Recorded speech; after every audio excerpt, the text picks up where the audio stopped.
Hello, and thanks for joining me for NCIA's weekly episode of NCIA Today. I'm your host, Bethany Moore, NCIA's Deputy Director of Communications, checking in with you every Friday with updates on what's happening in the cannabis industry and here at NCIA.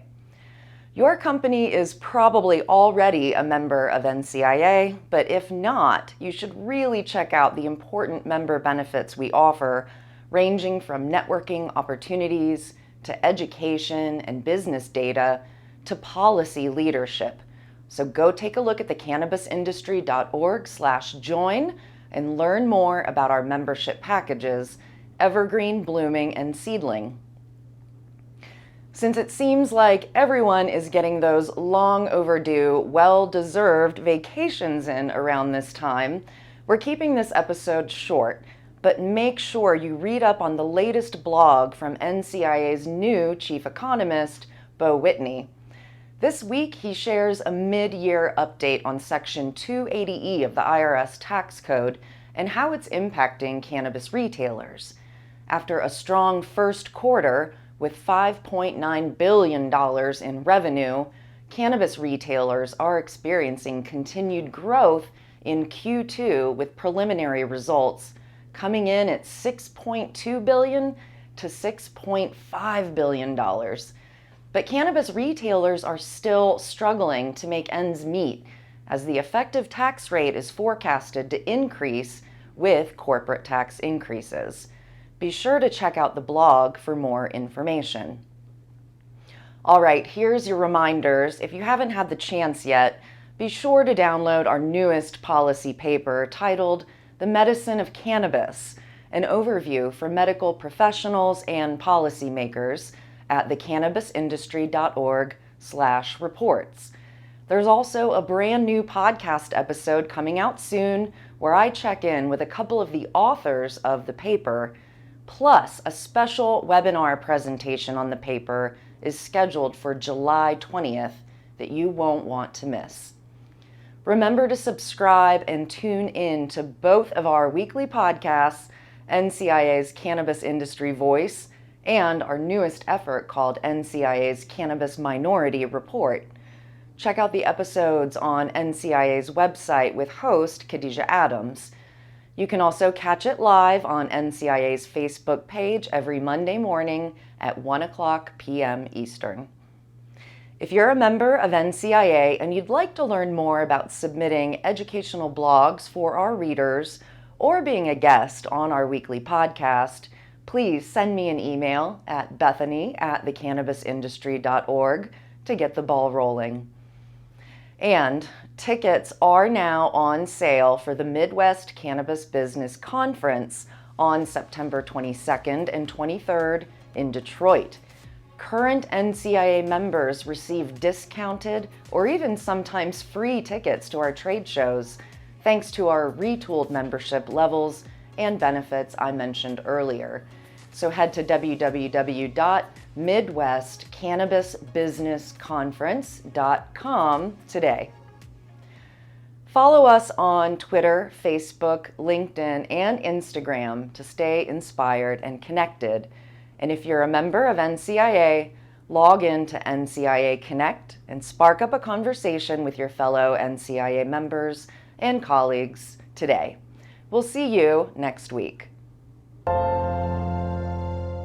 Working in the cannabis space has been very exciting, and it's, I think, a different level of innovation because the industry itself isn't quite defined. So there's always a new problem to solve or a new way to solve an existing problem, or, really reapplying concepts in a very creative way. There's 25 plus industries inside of this industry with experts from all around.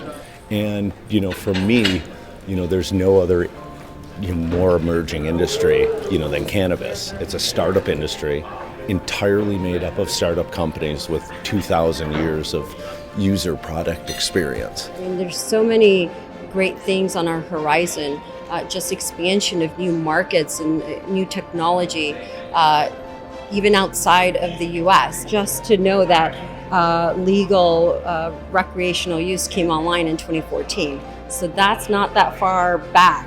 And so to think that we're here now is pretty exciting and pretty amazing. I'm looking forward to the future. I'm just really surprised at where we are now, having kind of grown up with the plant in the 70s and early 80s, and seeing what the general kind of social attitude was and where we are now. I'm happy.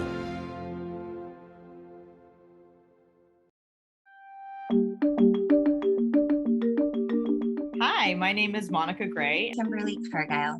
My name is Sharon Data G. Even though I've been a member of the National Cannabis Industry Association for the last decade, this year I moved up my support and my membership to the Evergreen tier. With the help of NCIA and being an Evergreen member, we believe that we could push this agenda forward. Banking's always been my number one issue.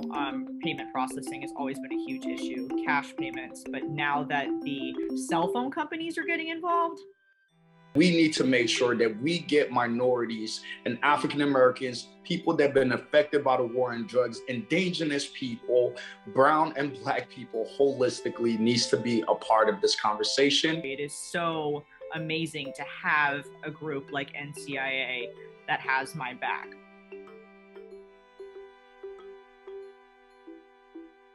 Let's get you in front of these senators that don't know what it's like. And as the best of the best, and we want to make sure we have a voice as cannabis legalization is moving forward. Government relations and advocacy directly affect the bottom line.